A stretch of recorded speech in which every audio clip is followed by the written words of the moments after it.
Yo, ever thought about what it'd be like to live in the middle of the Amazon jungle, meet indigenous tribes, and survive in the wild? Well, today we're diving into the plot of Xingu, a movie from 2012 based on the real-life story of the Villas-Boas brothers, three Brazilian adventurers who accidentally became the saviors of an indigenous tribe in the Amazon. At first, they just wanted to explore the jungle, and then boom, they ended up stuck living with an indigenous tribe. They went from not knowing anything about the tribe's culture to literally fighting to protect the Xingu people's land and rights from the government. It's a crazy mix of adventure, tension, and sacrifices that will definitely give you chills.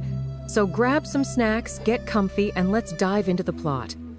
The 2012 film Xingu is all about the wild adventure of three Villas-Boas brothers, Orlando, Claudio, and Leonardo. Back in the 1940s, they set out on an expedition to explore the remote regions of Brazil. They joined the Roncador Xingu expedition, part of the Brazilian government's plan to map and integrate central Brazil. Now, these guys weren't just some random explorers. They were actually highly educated, had fancy degrees, and stable jobs. But you know what? Their inner adventurers were burning hot, so they decided to ditch their cushy lives and go undercover as volunteers for the expedition. Classic move, right? So off they went on a super challenging journey through the Amazon rainforest. Their adventure took them down the mighty Amazon River, through dense jungles, and past some jaw-droppingly beautiful scenery, classic Amazon vibes. But things got a bit intense when they set up camp and got ambushed by a local indigenous tribe. Yeah, things got real. The Villas-Boas crew had to stay on high alert 24/7 for their safety.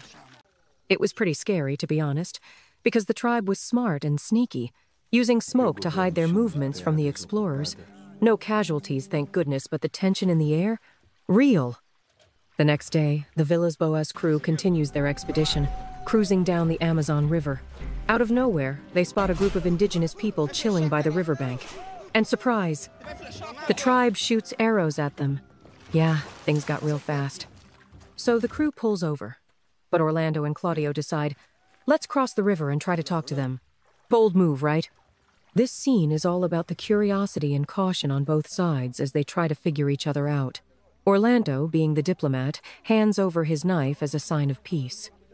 Basically saying, hey, no violence here, we just want to be friends. And guess what? It worked. After some tense moments, they start introducing themselves and hugging it out. Ah, progress! Next thing you know, Orlando and Claudio are invited to the tribe's village, and when they arrive, they're greeted with open arms. Oh, and just a heads up, some of the villagers are, little more liberated with their clothing. So yeah, lots of topless women walking around, and it's no big deal for the locals.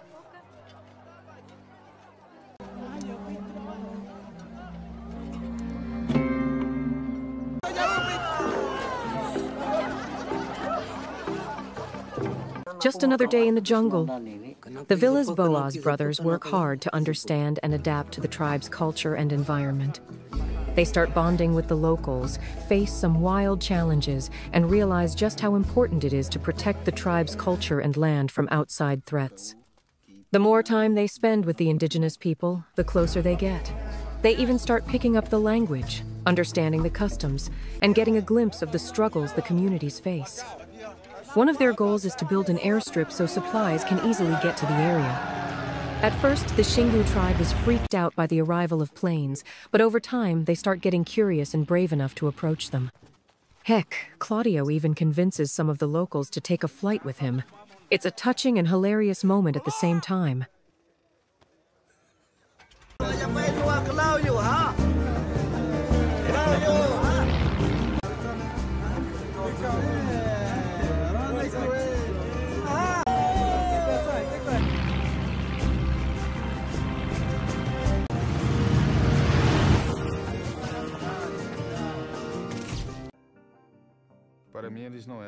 But of course, just when things were starting to calm down, a new problem popped up. One of the tribe members got sick from a disease brought over from the outside world. Yup, there was an influenza outbreak in the village. And because of this, some people even died. Now, for us city folks, if you get the flu, you just pop over to the pharmacy and grab some meds. But for the Xingu tribe, no little Madura pharmacy around here. It's kind of like a mini Spanish flu situation. Lots of people dying left and right back then, too. So Orlando, Claudio, and Leonardo Villas-Boas try to step in and help by offering some modern medicine. But here's the kicker. This turns into a big ethical dilemma. Should they keep introducing outside stuff that might mess up the tribe's culture? Or just let nature take its course and hope for the best? And to make things even worse, the weather's been a disaster, storms everywhere. The meds they brought were running low.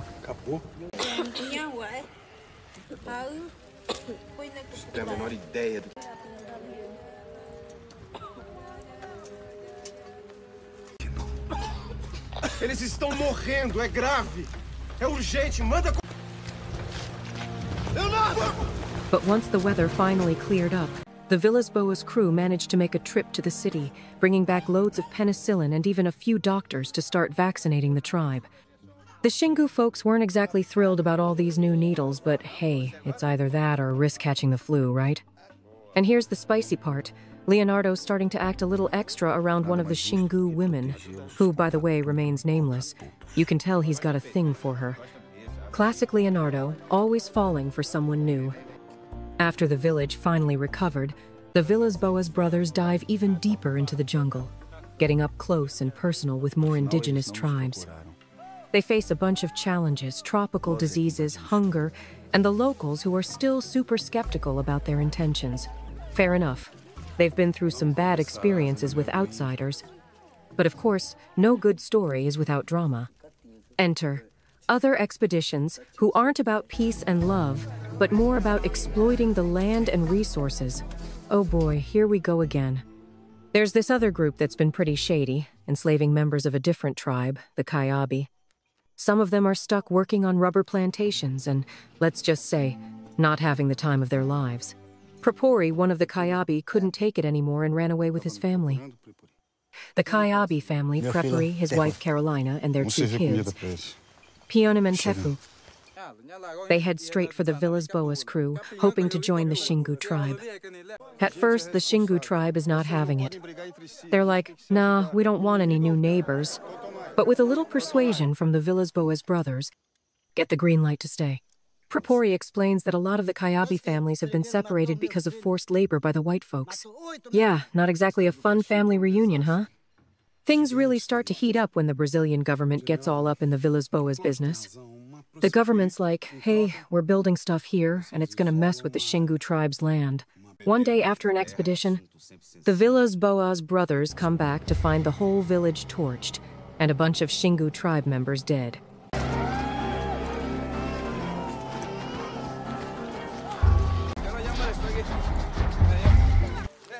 Kayulu, the chief's daughter, is absolutely pissed at Claudio. She thinks that their presence brought nothing but destruction and suffering to her people. Ouch. Even though Claudio meant well, the reality was way messier. The outsiders just brought chaos to Xingu. Kayulu feels totally betrayed, like, I thought you were supposed to be our friend, but now I just want to throw a spear at you. This scene really shows the moral dilemma the explorers are stuck in. They came to help, but instead, they caused a disaster they never saw coming. On top of that, they've got military pressure and people trying to exploit the Amazon jungle for its resources. The brothers realize they can't just be explorers anymore. If they want to protect the tribes, they need to step up, create safe spaces for the tribes, and shield them from the outside world. So now, the big question is, will they continue their exploration or become the warriors of the jungle fighting to keep things safe for the people they've met? In this part, the conflict between modernization and tradition becomes even more evident, and the decisions made by the Villas-Boas brothers will determine the future of the Xingu tribe.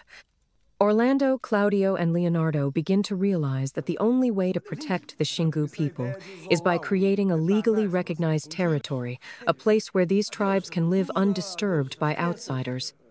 However, convincing the government is no easy task. They must negotiate with high-ranking officials, face political and economic interests, and prove that the life and culture of the Xingu people must be protected. In the end, the government agrees. But with one condition, the Villas-Boas brothers must provide a suitable location for a military base so the government can oversee development. Deal. Amidst all the tension, the bond between the Villas-Boas brothers and the Xingu tribe deepens. They are no longer just explorers but have become part of the fight to protect an invaluable cultural heritage. However, the decisions they make at this moment will determine the future of the Xingu people, and perhaps their own fate as well. The indigenous people who once lived without territorial boundaries must now establish them. The next day, the Villas-Boas brothers immediately set out to find a suitable location to fulfill the government's request. They take off in a plane. During the flight, Orlando glances at a newspaper and is furious. Leonardo has made the headlines, accused of impregnating a native woman from the deep jungle. This scandal brings disgrace to the Villas-Boas exploration team. But bad luck doesn't stop there. Their plane suddenly malfunctions. Fortunately, they manage to land on a flat area safely, though with minor injuries. With no choice but to wait for rescue, they are forced to spend the night in the wilderness.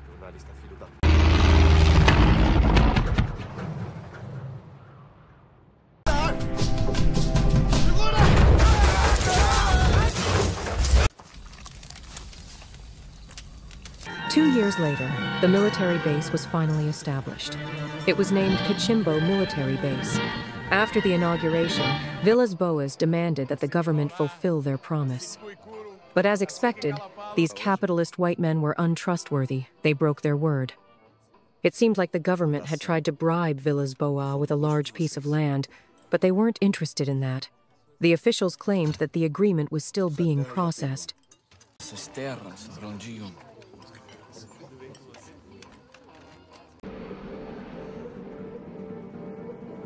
The delay allowed more white explorers to enter the area, and worse, illegal expeditions began.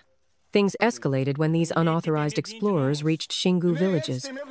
Claudio tried to warn them, but the armed explorers had no fear or respect for the indigenous people.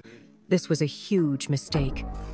Angered by the invasion of their land, the Xingu warriors prepared for battle. They covered their bodies with charcoal to blend into the night. Soon, conflict erupted.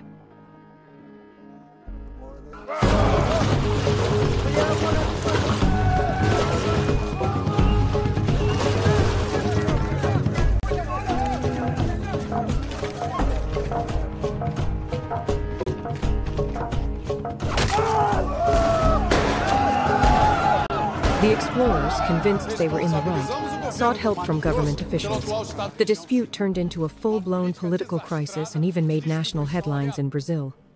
But Orlando refused to give up.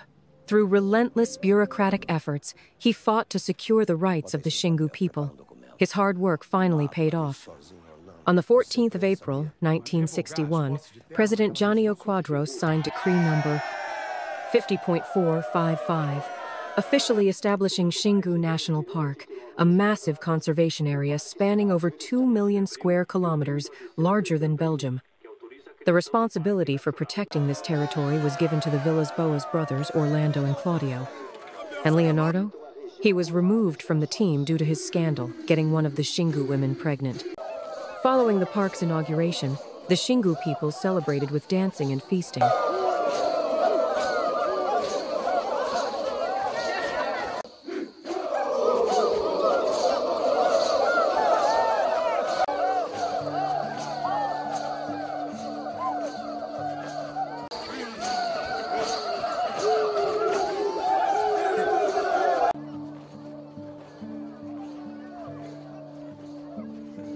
Amidst the festivities, Kayulu subtly signaled Claudio to follow her. As it turned out, she was in heat. In the depths of the forest, Kayulu and Claudio made love.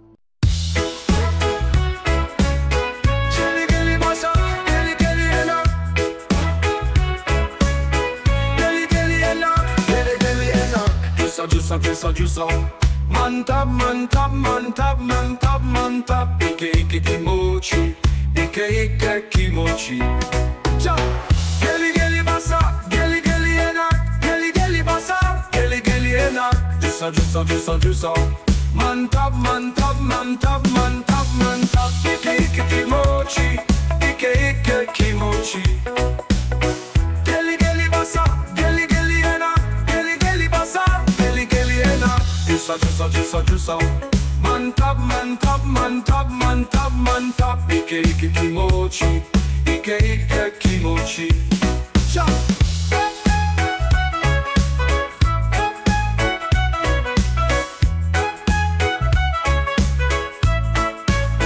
Geli geli basa, geli geli enak, geli geli basa, geli geli enak. Jusau, jusau, jusau, jusau, jusau. Mantap, mantap, mantap, mantap, mantap. Ike ike kimochi, ike ike kimochi.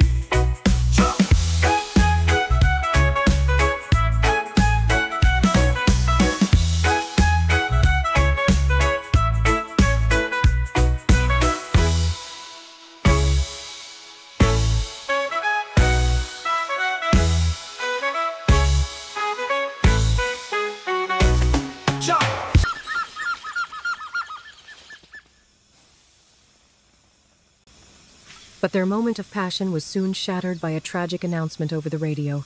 Leonardo had died of a heart attack.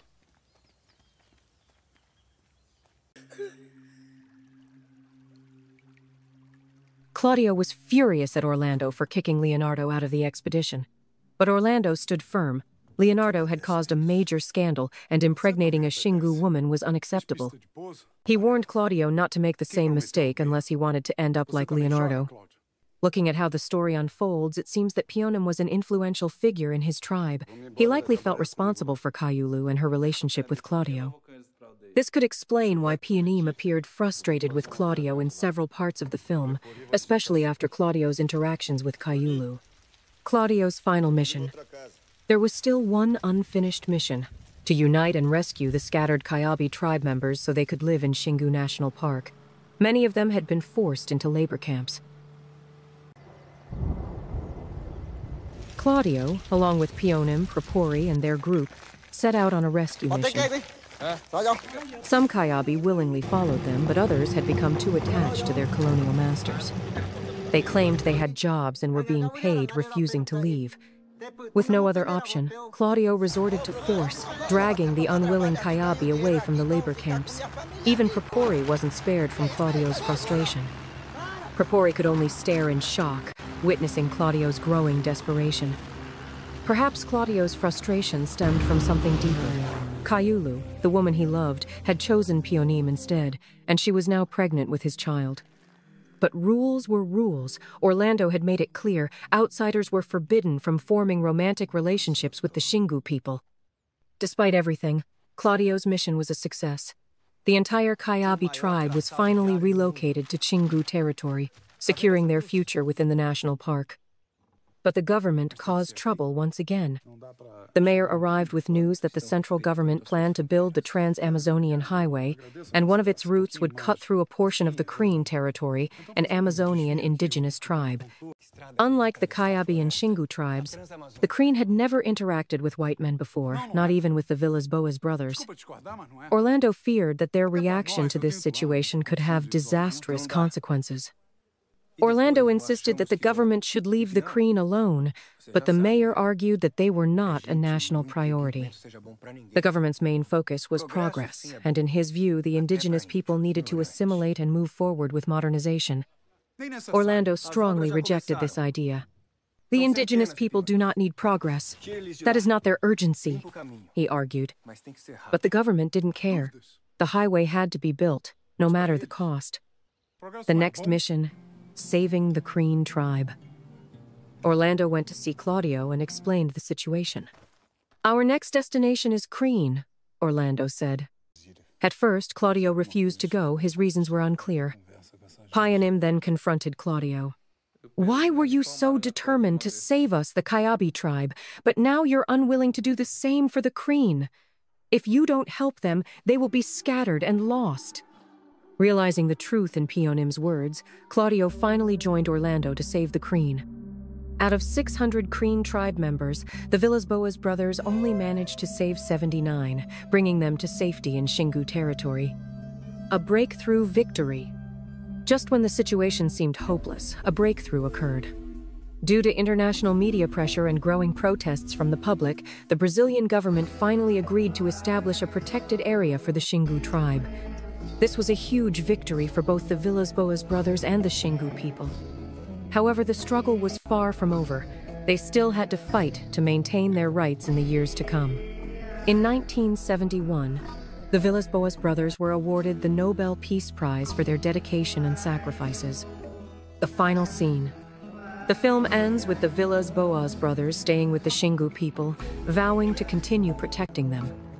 Though they had won this battle, their fight was far from over. But hope remained, and their story became an inspiration for people around the world to defend indigenous rights.